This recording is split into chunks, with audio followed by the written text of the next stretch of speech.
About 2 years ago, I paused this channel thinking I was taking a short break, but life had other plans. Early this year, I was diagnosed with cancer, and it has changed my life in many ways. So I'm back to share with you a little bit about that journey so far, the highs and the lows, and the non-toxic cancer treatments that I've chosen. But I'm back not only to share my story, but also to continue to empower you on your health journey. So in February, after a routine colonoscopy, I was diagnosed with squamous cell carcinoma of the anus. As you can imagine, I was shocked. I expected those biopsies to come back negative. My friends and family were shocked. I mean, here I was the one eating the whole food, plant-based, anti-cancer diet. So why do I have cancer? So this cancer was HPV positive. Apparently, I acquired the virus over 30 years ago. It can be dormant for decades, I've learned, but it became active. Some people get head and neck cancers from it, cervical cancer. The virus can move around, and mine set up shop in my anus. The PET scan also showed an area in the lower rectum that could also be cancerous. So why did my body allow this cancer to grow? I'll probably never know for sure.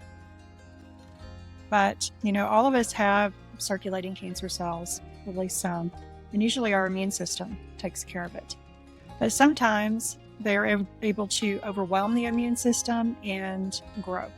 So while the food we eat and the beverages we drink can be a major contributor to cancer, there are other influences such as toxins and stress and untested vaccines, other things that can compromise our natural immune system. So the anal lesion was small. I ended up having an excisional biopsy to confirm invasive carcinoma. The surgeon was very good. He was able to get it out with clear margins, not a lot of room to work, but the clear margins were less than a millimeter. And if they're less than a centimeter, the standard of care is to recommend 8 weeks of chemo radiation because there's a high recurrence rate. My oncologist didn't sugarcoat it. He told me what to expect and what treatment would involve, what the side effects could be. It fit with what I had already read. I had done my research. I knew what the recommended course of treatment would likely be. So he was honest with me. I went for a second opinion, and that was basically the same, only it would be the pill form of 5-FU, so my hair wouldn't fall out, but it would still be 8 weeks of chemo and radiation with possible and likely long-term side effects, including vaginal stenosis, look that one up, possible fecal incontinence, and other things as a 53-year-old I was not prepared to live with yet. I also learned that even with treatment, there was a 20% recurrence rate. So I started looking at other options. I believed in my body's ability to heal. And it was really discouraging to hear that the only treatment available to me here in the U.S. was basically from 1975. Not a lot of progress has been made in treating cancer, especially this type of cancer. So while this was discouraging and sometimes overwhelming, it really deepened my commitment to healing naturally and giving my body what it needed to be able to heal. And I knew that my plant-based lifestyle had likely protected me from other more common forms of colorectal cancer or hormonally driven cancers. I knew that my body needed more. I needed actual cancer treatment. So after some time weighing my options, I decided to go to Hope for Cancer in Cancun. There are 2 locations. The Tijuana location is inpatient and the Cancun is outpatient. And this is run by Dr. Tony Jimenez and his team. And I had read his book, Hope for Cancer. I really liked his approach. It's a holistic approach to really improve your immunity and also target the cancer with specific treatments. Give your body everything it needs to win. Going to Mexico was the closest place to go to access treatments that are available in other parts of the world, like Japan and parts of Europe. I was really disappointed that there weren't more options available to me here in the United States. So while I was at Hope for Cancer for 2 weeks, I underwent intensive therapies that focused on restoring my body's natural healing ability. This included treatments like GC-MAF, which is macrophage activating factor for immune support, IV vitamin C, IV laetrile, IV curcumin, photodynamic therapy, full body hyperthermia, hyperbaric chamber, oxygen therapy, and daily coffee enemas, along with a focus on nutrition and detoxification. So when I returned home, I brought home versions of these therapies, including a laser watch, which kills circulating cancer cells. I take oral sensitizers. I also continued with a lot of the other therapies that I started while I was at Hope for Cancer, including daily GC-MAF injections, coffee enemas.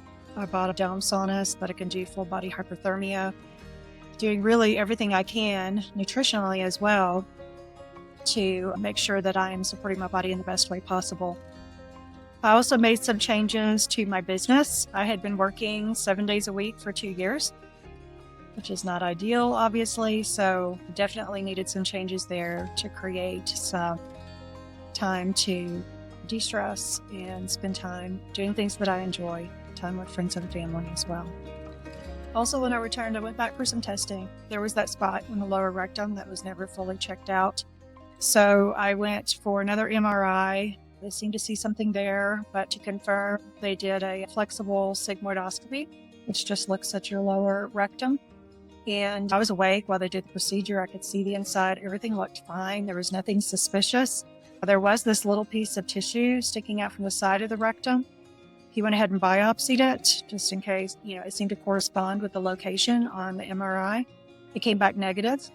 I had a lower ultrasound down there so that they could look at the outside of the rectum. Still didn't find anything. I had a very expensive DNA test that looks for circulating cancer cells. That came back negative. So all summer long, I thought I was cancer-free. And it was a great summer, very busy, but did some things that I enjoyed. And so it was a real blow when 2 weeks before my routine return trip to Hope for Cancer in October, after another flex sig, the biopsy came back positive for squamous cell carcinoma.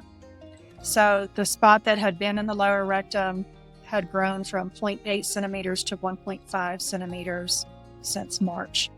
It was well differentiated, so it's not aggressive. It was really, really disappointing. I came to understand what it's like for people who believe they're cancer-free to find out that their cancer has returned. It's hard. So what I thought was going to be this fun vacation at a resort across the street from the clinic and just a few routine tests quickly turned into scrambling to fit in some therapies while I was there. And I was able to do that after meeting with my doctors there. I'm starting a new protocol. It's the DaVita protocol that includes peptides.